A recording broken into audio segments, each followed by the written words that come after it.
Assalamualaikum warahmatullahi wabarakatuh. Perkenalkan, nama saya Atana Ahmiladiah, mahasiswa UIN Maliki Malang dengan NIM 19110041. Video ini saya dedikasikan kepada Ustadz Aris Mahmudi MA selaku pengampu mata kuliah Sejarah Peradaban Islam PAIH 2019. Di video ini saya akan menjelaskan tentang biografi Sunan Giri, yaitu salah satu wali songo yang menyebarkan ajaran Islam ke Indonesia. Sunan Giri mempunyai nama asli Muhammad Ainul Yakin dan mempunyai nama familiar Raden Paku, Joko Samudro, Prabu Satmoto, dan Sultan Abdul Fakih. Sunan Giri dilahirkan di Blambangan pada tahun 1442 Masehi. Kemudian beliau wafat pada tanggal 24 Rabiul Awal 913 Hijriah atau 1506 Masehi dan dimakamkan di Desa Giri, Kecamatan Kebomas, Kabupaten Gresik, Jawa Timur. Dan ini adalah beberapa foto dari makam Sunan Giri.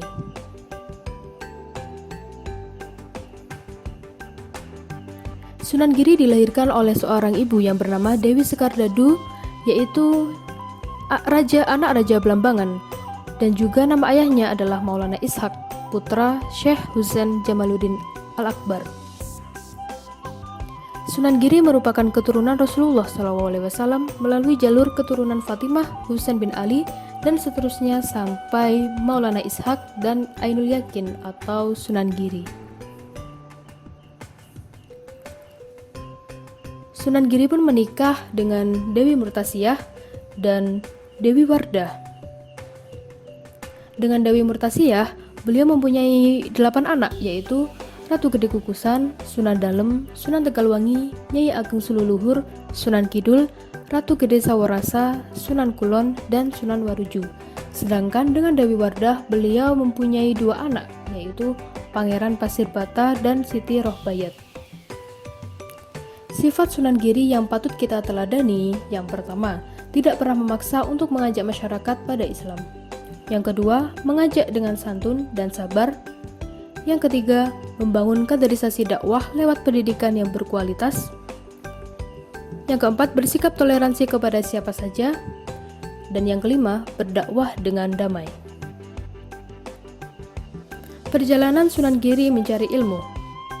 Bersama Sunan Bonang, mereka belajar ilmu agama dari Sunan Ampel. Raden Paku dan pemuda Bonang berkeinginan menuntut ilmu dan melaksanakan haji di Mekah. Akan tetapi, keduanya baru sampai di Pasai atau Malaka saja. Di sana keduanya berguru kepada ayah Raden Paku, yaitu Maulana Ishak.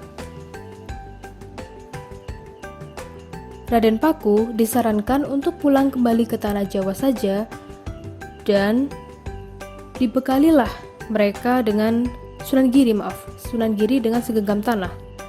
Setiba di Gresik, dicarinya daerah yang bersusunan tanah sama dengan bekal tanah dari ayahnya. Di tanah berbukit atau giri itulah Raden Paku membangun masjid dan menjadikannya sebagai pusat penyebaran agama Islam sehingga ia dikenal dengan sebutan Sunan Giri. Karya Sunan Giri dalam hal permainan yang pertama adalah jamuran.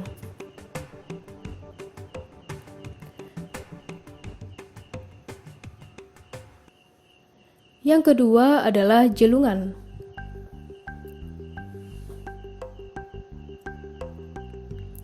Dan yang ketiga adalah jublak-jublak sueng. Sunan Giri juga mempunyai karya bernama Gending Asmaradana dan juga Gending Pucung. Prestasi Sunan Giri. Dalam ranah yang lebih luas, Sunan Giri dikenal sebagai mubalik yang banyak mendidik sejumlah kader dai penyebar agama Islam dari tanah Jawa sampai Maluku.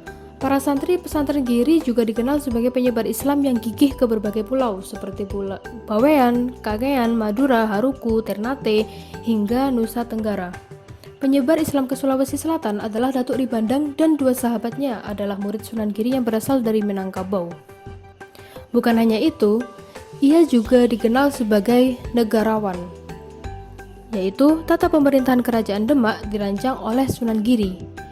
Ia juga menjadi penasihat Raden Patah, yaitu Sultan pertama Kerajaan Islam Demak. Metode dakwah Sunan Giri. Sunan Giri tidak segan mendatangi masyarakat dan menyampaikan ajaran Islam di bawah empat mata sampai dakwah Islam pun dikembangkan ke berbagai negara. Sunan Giri mengajarkan ajaran agama Islam kepada rakyat dengan cara menyampaikan sedikit demi sedikit yang sesuai dengan landasan dakwah Islam. Bil hikmah atau kebijaksanaan. Sunan Giri tidak begitu saja memberatas adat istiadat mereka dengan cara kasar yang dapat menimbulkan sikap antipati terhadap ajaran agama Islam. Hal ini sangat sesuai dengan landasan dakwah Islam mau'idhah hasanah. Adapun kontribusi untuk Islam di Nusantara, Sunan Giri membangun atau mendirikan Kerajaan Giri Kedanton yang berkedudukan di Gresik, Jawa Timur. Kerajaan tersebut dimanfaatkannya sebagai pusat penyebaran Islam di Jawa yang pengaruhnya merambah hingga Madura, Lombok, Kalimantan, dan Sulawesi. Sunan Giri juga memanfaatkan kekuasaan dan jalur perniagaan dalam mengembangkan dakwah Islam Nusantara. Tidak hanya itu, Sunan Giri juga memanfaatkan wadah pendidikan dengan kesungguhannya mengembangkan sistem pendidikan berbasis pesantren pada masanya.